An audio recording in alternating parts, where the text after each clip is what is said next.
Medina নয় তো দূরে, সেই নূর মেদিনীপুরে মৌলা পাকের মাজার নূরে খোদার নূর নবীর আয়না। দেখো কাবা মদিনা মদিনা, দেখো কাবা মদিনা।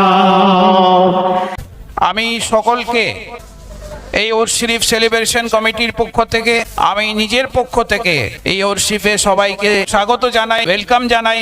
হুজুর মওলা পাক একজন এমন ওলি আছেন যিনি শুধু ভারতবর্ষতে নয় বিশ্ববিখ্যাত ওলি আছেন। এপার বাংলা এবং ওপার বাংলাতে ওনার মুরিদ আছে, ভক্তগণ আছে, শিষ্য আছে। হাজার হাজার মানুষ আজকে এসে উপস্থিত হয়েছেন এই খানকা শরীফে। তো হুজুর মওলা পাক মানব জাতির সেবা করেছেন, মানুষের সম্মান করেছেন। একবার একজন হিন্দু ধর্মের ব্যক্তি তিনি মওলা পাক থেকে দোয়া নিবার জন্য উনি যে মসজিদ তৈরি করেছিলেন কলকাতাতে তালতলাতে, সেই মসজিদের কাছে এসে বাইরে দাঁড়িয়ে আছে। হুজুর মওলা পাক দোতলায় মসজিদের উপরে বসে ইবাদত করছেন। তিনি নিজের আধ্যাত্মিক শক্তির দ্বারা বুঝতে পারলেন যে একজন ব্যক্তি অসহায়, তার কোনো মনে কষ্ট আছে, সে আমার সঙ্গে দেখা করার জন্য এসে দাঁড়িয়ে আছে মসজিদের গেটের বাইরে।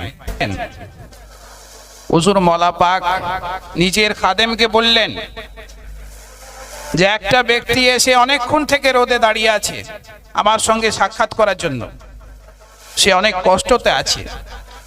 হয়তো তোমরা আমাকে মসজিদ থেকে বাইরে বের করে দাও, না হলে সেই ব্যক্তিকে মসজিদের ভিতরে আসতে দাও, আমি তার কষ্ট দূর করতে চাই।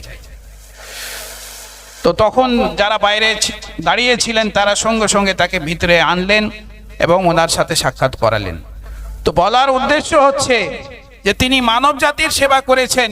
হিন্দু, মুসলিম, শিখ, খ্রিস্টান তিনি দেখতেন না, তিনি মানুষ দেখতেন, এবং এইভাবেই তিনি সবার মন জয় করেছেন, মানব জাতির সেবা করেছেন, লোকদের দুঃখ দরদ কষ্টকে দূর করেছেন। আজকে আমরা তারই পথ অনুসরণ করে সমস্ত ধর্মগুরুকে এখানে ডেকেছি। दो जग की सुल्तान आहोस में है,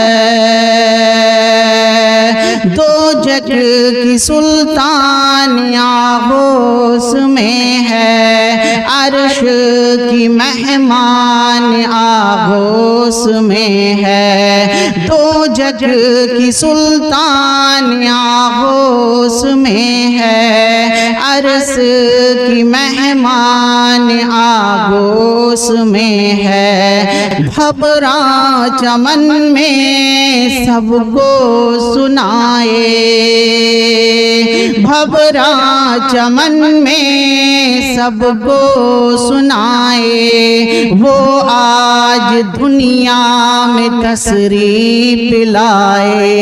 भबरा चमन में सबको सुनाए।